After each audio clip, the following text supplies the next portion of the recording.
যে কোনো ব্র্যান্ড তৈরি করাই অনেক কষ্টের, আর সেটাকে জনপ্রিয় করে তোলা আরও বেশি কষ্টের। নর্মালি একজন মানুষ সারা জীবন খাটাখাটনি করে হয়তো বড়জোর একটা পপুলার ব্র্যান্ড তৈরি করতে পারে, কিন্তু আজকে আপনাদের এমন একজনের গল্প শোনাবো যিনি একটা না দুইটা ব্র্যান্ড তৈরি করেছেন, তাও খুব অল্প বয়সের মধ্যেই। দুটো ব্র্যান্ডই পুরো বিশ্বে বেশ পরিচিত এবং লাখ লাখ মানুষ পছন্দ করে। এর একটা ওয়ানপ্লাস আর একটা নাথিং। যার কথা বলছি তার নাম কার্ল পেই। সাধারণ এক ইমিগ্রেন্ট পরিবার থেকে উঠে আসা কার্ল পেয়ের ব্যবসায়িক জার্নিটা কিন্তু এক কথায় দুর্দান্ত। কার্ল পেই যে শুধু ওয়ানপ্লাস ও নাথিং তৈরি করেছেন তা নয়, তিনি অপর স্মার্টফোন ব্যবসাও গ্লোবালি ছড়িয়ে দেওয়ার ব্যবস্থা করেছিলেন। একদিক থেকে দেখলে তার কারণেই অপো আজ গোটা দুনিয়ায় এত ব্যবসা করছে। কার্ল পেয়ের জন্ম চীনের বেইজিংয়ে, কিন্তু তার বয়স যখন 4 তখনই তার বাবা মা তাকে নিয়ে প্রথমে চলে আসে আমেরিকায়, পরে সেখান থেকে চলে যায় সুইডেনে। কার্ল পেয়ের ছোটোবেলায় একেবারে দারিদ্রতায় না কাটলেও অর্থের অভাবের বিষয়টা তাকে ভালোই ফেস করতে হয়েছে। নতুন দেশ, নতুন সংস্কৃতি, এগুলোর সঙ্গে খাপ খাইয়ে নেওয়ার যে বিষয়টা ছিল সেগুলো নিয়েও ভুগতে হয়েছে তাকে। একেবারে ছোট থাকতেই কার্ল পেই লক্ষ্য করলেন যে তার আশপাশের বন্ধুবান্ধবরা যা করতে পারছে তার অনেক কিছুই তিনি করতে পারছেন না, কারণ তার পরিবারের হাতে এনাফ পরিমাণ টাকা পয়সা নেই। দেখা যেত তার পরিবার তাকে সেভাবে কোনো পকেট মানি দিতে পারছে না বা ভালো খেলনা কিনে দিতে পারছে না। আসলে এক দেশ থেকে গিয়ে আরেক দেশে জীবন শুরু করাটাও তো বেশ স্ট্রাগলের কাজ। বাবা মায়ের সেই স্ট্রাগলটারই প্রভাব পড়েছিল কার্ল পেয়ের উপর। তো এই কারণে বেশ ছোট বয়স থেকেই তার মধ্যে এক ধরনের ড্রাইভ তৈরি হলো যে আমাকেই টাকা পয়সা আর্ন করতে হবে। কার্ল পেই আই ইনকাম শুরু করলেন 12 বছর বয়স থেকে। তিনি দেখলেন তার বন্ধুবান্ধবরা পকেট মানির একটা বড় অংশ দিয়ে নকল ঘড়ি কেনে। তো এই কার্ল পেই নিজের একটা সোর্স খুঁজে বের করলেন, তারপর সেখান থেকে ফেক রোলেক্স এনে বন্ধুবান্ধবের কাছে বিক্রি করতে শুরু করলেন। তবে তার জীবনে বড় ধরনের মোড় নিয়ে এলেন তারই এক টিচার। ওই টিচার ক্লাসে কার্ল পেইদের ওয়েবসাইট তৈরি করা শেখালেন। আহামরি কিছু না, একদম সাদা মাটা HTML দিয়ে তৈরি সাইট, কিন্তু কার্ল পেইয়ের জন্য সেটাই যথেষ্ট ছিল। তিনি নিজের নতুন এই নলেজ দিয়ে কি করা যায় সেটা খুঁজতে গিয়ে পেয়ে গেলেন যে অনেকেই নানা ধরনের ওয়েবসাইট তৈরি করে বিক্রি করে। এবার কার্ল পেই শুরু করলেন বিভিন্ন ধরনের ওয়েবসাইট তৈরি করা। দেখা যেত তিনি অনলাইনে মুভি, গেম ডাউনলোডের সাইট তৈরি করছেন, ফোরাম তৈরি করছেন, সেগুলোতে ট্রাফিক আনার ব্যবস্থা করছেন। তারপর ভালো একটা ট্রাফিক আসার পরপর সেই সাইটগুলো তিনি বিক্রি করে দিচ্ছেন। এগুলো করতে করতে হাই স্কুলের গণ্ডি পার হয়ে গেলেন কার্ল পেই। তখনও তার মাথায় প্রযুক্তি উদ্যোক্তা হব বা প্রযুক্তি নিয়ে কাজ করব এগুলো কিছু ছিল না।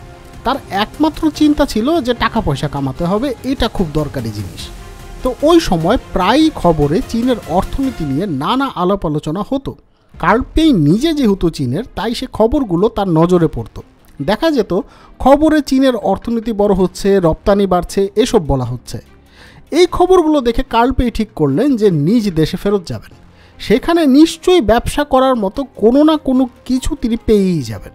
কিন্তু বললেই তো হলো না, কার্ল পেয়ের বাবা মা তাকে পড়ালেখা ছেড়ে কিছুতে নড়তেই দিবেন না। বাবা মাকে অনেক বুঝিয়ে শুনিয়ে কার্ল পেই চলে গেলেন চীনে। এখানে খুব অল্প সময়ের মধ্যেই বেশ কয়েকজন বন্ধু বান্ধব জুটে গেল তাদেরকে নিয়ে তিনি চলে এলেন চীনের দক্ষিণাঞ্চলে, কারণ ওই অংশেই চীনের কারখানাগুলো ছিল, ওখানেই সব ধরনের পণ্য তৈরি হতো। তো কার্ল পেই আর তার বন্ধু বান্ধবরা মিলে হাতের কাছে যা পেলেন তাই দিয়েই একটা অনলাইন ব্র্যান্ড তৈরির চেষ্টা করলেন। সস্তায় পণ্য কিনে অনলাইনে তার নিজেদের ব্র্যান্ডিং দিয়ে বিক্রি করা, এটাই ছিল তাদের ব্যবসার বৈশিষ্ট্য। দেখা গেল কখনো তারা কাপড় বিক্রি করছেন, আবার কখনো তারা MP4 বিক্রি করছেন। কিছু সময় পরে গিয়ে তারা বুঝতে পারলো যে এটা খুব বেশি দাঁড়াচ্ছে না। এর অন্যতম কারণ হলো তাদের পণ্যের কোয়ালিটি ততটা ভালো না।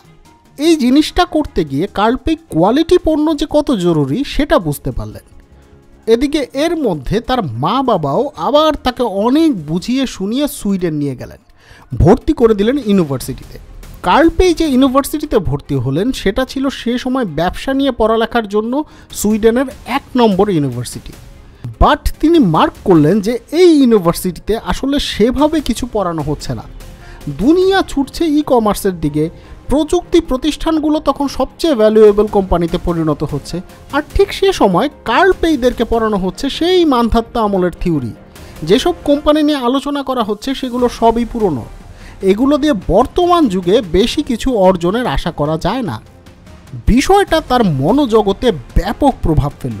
কার্ল পে নিজের সব কোর্স শেষ করলেন ঠিকই, কিন্তু থিসিস আর জমা দিলেন না। তিনি ইউনিভার্সিটি ছেড়ে চলে এলেন। তিনি ঠিক করলেন যে উদ্যোক্তা হবেন, স্টার্ট আপ করবেন। ঠিক এরকমই একটা সময়ে চীন থেকে একটা চাকরির অফার আসলো তার। কার্ল পে এই চাকরিটা কিভাবে পেলেন সেটা বোঝার জন্য তার লাইফে এর কয়েক বছর আগে ঘটে যাওয়া একটা স্পেসিফিক ঘটনা জানতে হবে। এই ঘটনাটা আইপড নিয়ে। তিনি অনেক শখ করে একটা আইপড কিনেছিলেন, কিন্তু সেটা বছরখানেক পর নষ্ট হয়ে যায়। তো কার্ল পে সেটা নিয়ে চলে গেলেন অ্যাপলের কাছে। তাকে বলা হলো যে ডিভাইসটার ওয়ারেন্টি মেয়াদ পার হয়ে গেছে, এটা আর বদলে দেওয়া বা বিনামূল্যে ঠিক করে দেওয়া সম্ভব না। কার্ল পের কাছে তখন এত টাকাও নেই যে সে আরেকটা আইপড কিনবে। তো সে চীনের মেইজু নামের একটা কোম্পানির MP4 কিনে ব্যবহার করতে শুরু করলেন। প্রোডাক্টটার কোয়ালিটি খুব ভালো ছিল। কার্ল পে দেখলেন যে মেইজু ভালো কোম্পানি হলেও তাদের ইংরেজি কোনো ওয়েবসাইট নেই। চীনের বাইরের কেউ কোম্পানিটা সম্পর্কে সেভাবে জানেও না। তাই তিনি নিজেই একটা অনলাইন কমিউনিটি ফোরামের মতো বানালেন এবং সেটা তিনি চালাতে থাকলেন।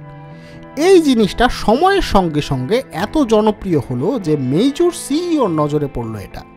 তো নতুন চাকরিতে কার্ল পের কাজ হবে খুব সিম্পল। তাকে মেইজুর ইন্টারন্যাশনাল মার্কেটিংয়ের বিষয়টা দেখতে হবে।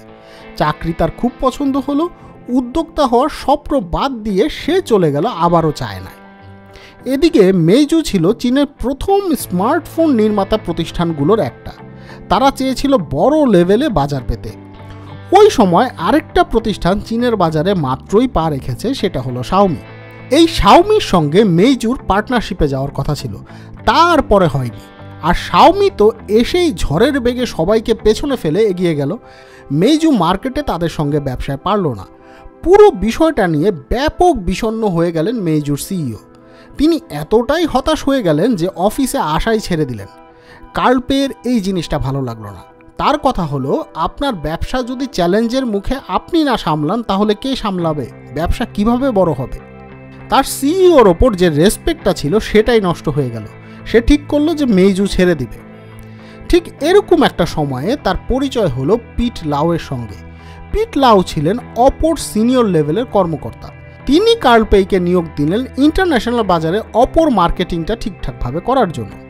অপর সে সময় চীনের স্থানীয় বাজারে বেশ প্রতিষ্ঠিত ছিল, কিন্তু বাইরের দুনিয়ায় এটা সম্পর্কে বেশি মানুষ জানতো না। ফলে কাজটা বেশ চ্যালেঞ্জিং ছিল কার্ল পের জন্য। বাট তিনি এটা খুব সফলভাবেই কমপ্লিট করলেন। দেখা গেল বৈশ্বিক বাজার থেকে দিন শেষে অপো যে আয় করছে তা চীনের বাজারের আয়কেও ছাড়িয়ে গেছে। এটার মধ্য দিয়ে অপোতে বেশ পাকাপোক্ত একটা অবস্থান তৈরি হলো কার্ল পের। তো একদিন কার্ল পে তার অপর কলিগদের সঙ্গে মিলে একটা কফি শপে গেলেন আড্ডা দিতে। সেখানে গিয়ে অদ্ভুত একটা বিষয় আলোচনায় উঠে এলো। তারা সবাই অপর সিনিয়র লেভেলের কর্মী, কিন্তু তাদের সবার হাতে আইফোন। কেউ নিজেদের ব্র্যান্ডের ফোন ব্যবহার করছে না। এর কারণ কি? কিছুক্ষণ নিজেদের মধ্যে আলাপ আলোচনার পর তারা রিয়েলাইজ করলেন যে আসলে স্মার্টফোনের মধ্যে তারা যা যা চাইছেন সেটা অপর স্মার্টফোনে নেই, এমনকি অন্যান্য অ্যান্ড্রয়েড ফোনেও নেই। এজন্য তারা আইফোন পিক করেছেন নিজেদের জন্য। ওই আড্ডায় পিট লাও ছিল। এ পর্যায়ে কার্ল পে পিট লাওয়ের কাছে প্রস্তাব রাখলেন যে হাউ অ্যাবাউট আমরা নিজেরাই একটা স্মার্টফোন ব্র্যান্ড বানাই, যেটাতে আমরা ওই যা যা চাই তা অ্যাড করব। পিট লাও সম্মতি দিলেন, আর এর মধ্য দিয়ে জন্ম হলো ওয়ানপ্লাসের। তাদের চিন্তা ভাবনা ছিল সিম্পল। বাজারে শাওমি সাশ্রয়ী দামে প্রিমিয়াম স্মার্টফোন দিচ্ছে, অন্যদিকে অন্যান্য প্রতিষ্ঠান চড়া দামে ফ্ল্যাগশিপ ফোন বিক্রি করছে। এই দুইয়ের মাঝের যে জায়গাটা আছে সেটা তারা দখল করবে। স্মার্টফোন ব্যবহারকারীদের হাতে মোটামুটি মাঝারি দামে একদম ফ্ল্যাগশিপ কোয়ালিটির স্মার্টফোন তুলে দিবে তারা। তাদের এই প্রকল্পে বিনিয়োগ করলো খোদ অপো। এজন্য অবশ্য ক্রেডিট পিট লাওকে দিতে হয়, সেই এটা ব্যবস্থা করেছিল। শুরুর কয়েক বছর ওয়ানপ্লাসকে তারা অনলাইন অনলি ফোন করে ফেললেন। এটার অনলাইন হাইপ এমন পর্যায়ে নিয়ে গিয়ে ঠেকালেন যে মানুষ ফোন কিনতে থাকলো। অন্যদিকে এর কোয়ালিটিও বেশ ভালো ছিল, ফলে ক্রেতারাও এটার বেশ প্রশংসা করল। সে সময় এই পুরো অপারেশনটা হ্যান্ডেল করছিলেন কার্ল পেই নিজে। ব্যাপক খাটাখাটনি গেল তার। ওয়ানপ্লাসের সফলতার পর কিছু জিনিস ভিন্নভাবে দেখতে শুরু করলেন কার্ল পেই। তিনি দেখলেন যে তারা বেস্ট কোয়ালিটির ফোন ডিজাইন করছেন ঠিকই, কিন্তু ইনোভেশন বলতে যা বোঝায় সেটা করছেন না, নতুন কিছু ট্রাই করছেন না। তারা শুধু বাজারের বেস্ট সাপ্লায়ারদের কাছ থেকে পণ্য এনে সেগুলো নিজেদের ডিজাইন অনুসারে অ্যাসেম্বল করে বাজারে ছাড়ছেন। আর আরেকটা বিষয়, স্মার্টফোন যেটাকে মানুষ এতদিন বন্ধু বলে ভাবত, সেটাকেও মানুষ কিছুটা অপছন্দ করতে শুরু করেছে। মানুষ এখন সমালোচনা করতে শুরু করেছে যে স্মার্টফোনে প্রচুর সময় নষ্ট হয়, কাজের কাজ হয় না, অকাজই হয় বেশি। এই জিনিসগুলো খুব ভাবিয়ে তুলল তাকে। ব্যক্তি জীবনে কার্ল পেই স্টিভ জবসের ভক্ত ছিলেন। তার চিন্তাভাবনা ও কথাবার্তাগুলো তাকে অনুপ্রেরণা দিত।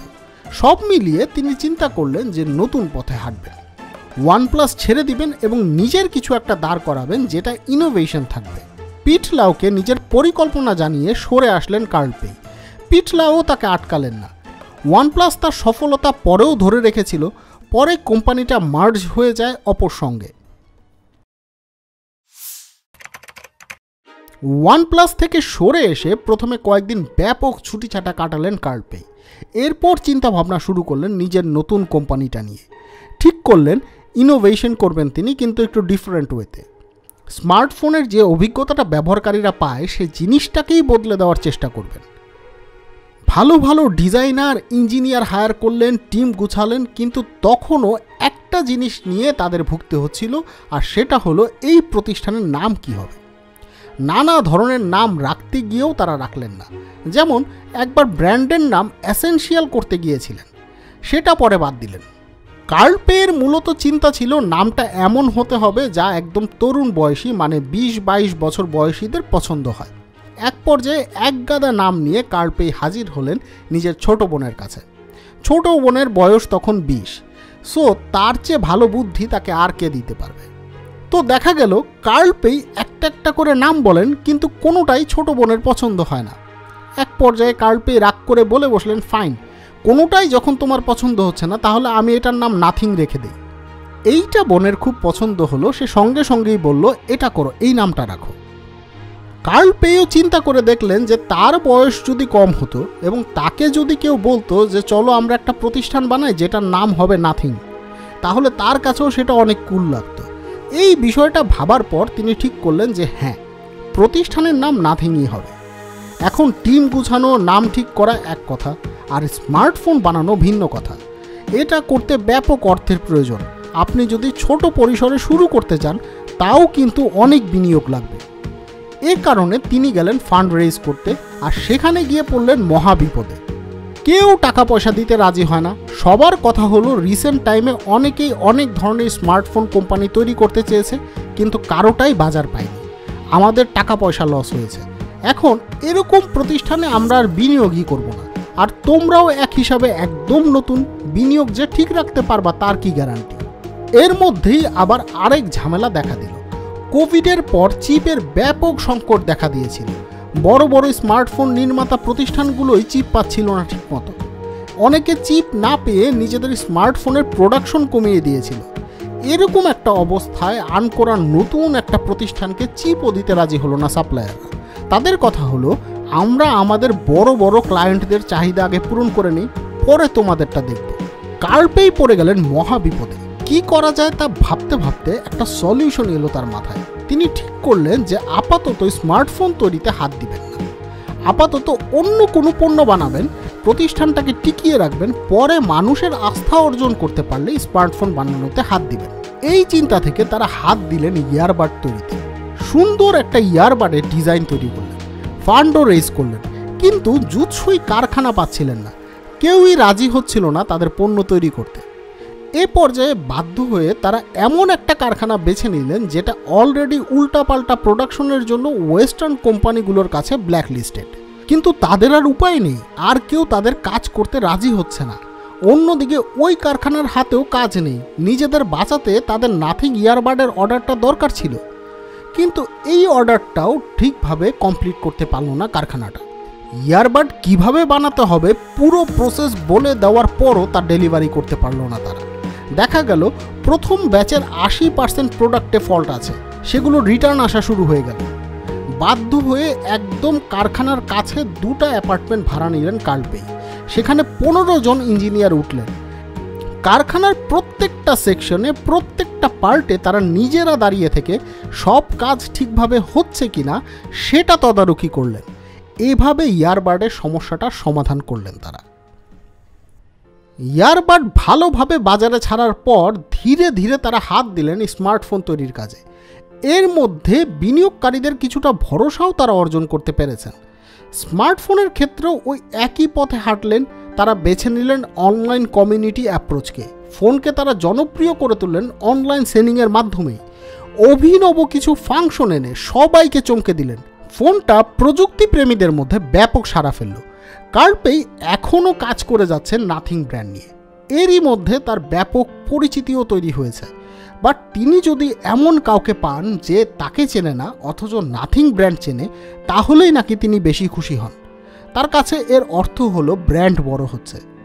এখনও দিন রাত নিজের ব্র্যান্ডের পেছনে নিরলসভাবে খেটেই যাচ্ছেন কার্ল পেই। আমার আজকের এই ভিডিও এ পর্যন্তই। সবার জন্য অনেক অনেক শুভকামনা। ভালো থাকবেন সবাই।